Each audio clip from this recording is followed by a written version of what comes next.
Velkommen til Valsmøllen. I dag der vil vi lave en opstart på vores, eller køre en pan piatto med vores nye fermentmel. Her har vi vores fermentmel, og til sådan en portion til 20 pan piatto, der bruger jeg 450 gram af fermentmelet.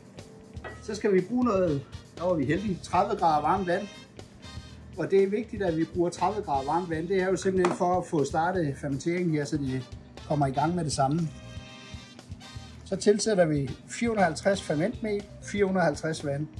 Det er altså 1 til 1. Det er virkelig let at have med at gøre. Sådan her. Yes. Så har vi 900 gram. Rører lige rundt med en slev her, så vi får det blandet sammen. Det er ikke noget med, at det skal køres som en dej eller noget. Det skal bare blandes sammen, så vi har fået blandet melet med vandet. Og så er det jo dejligt nemt, for nu skal det jo bare stå på bordet de næste 15-30 minutter. Så er fermenten aktiv, og så er den klar til at køre dejen. Nu har vores fermentmel stået, og I kan jo prøve at kigge. Den er lækker aktiv nu. Nu har den stået i cirka en halv time og klar til brug. Og det vi har her, det er, at vi har vores citromel, vi har vores durum, vi har vores olivenolie, og vi har vores groft salt. Så har jeg den mængde vand, der skal i, men har selvfølgelig tilbageholdt de 800 gram på sådan en portion her til 20 bunden. Det er vigtigt, at man holder vandet tilbage, for ellers er der ikke modstand i dejen, og så får vi ikke strammet gluten op. Men jeg skal nok vise det undervejs.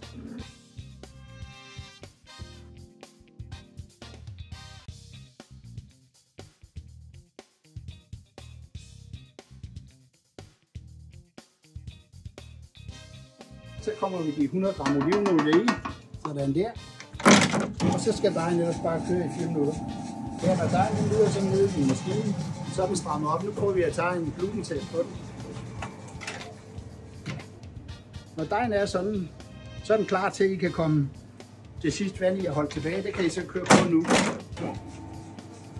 Og da det er jo så meget, vi holder tilbage, så kører vi lige en lille smule af gangen, for ikke vi får royalistisk svineri.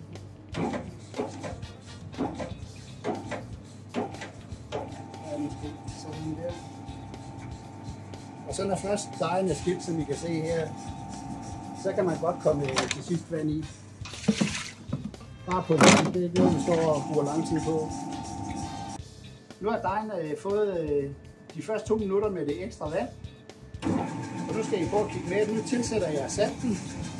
Og det der sker her, det er faktisk, at når salten kommer i, så får gluten et chok, og så kan I faktisk se med det samme, at dejen begynder at samle sig.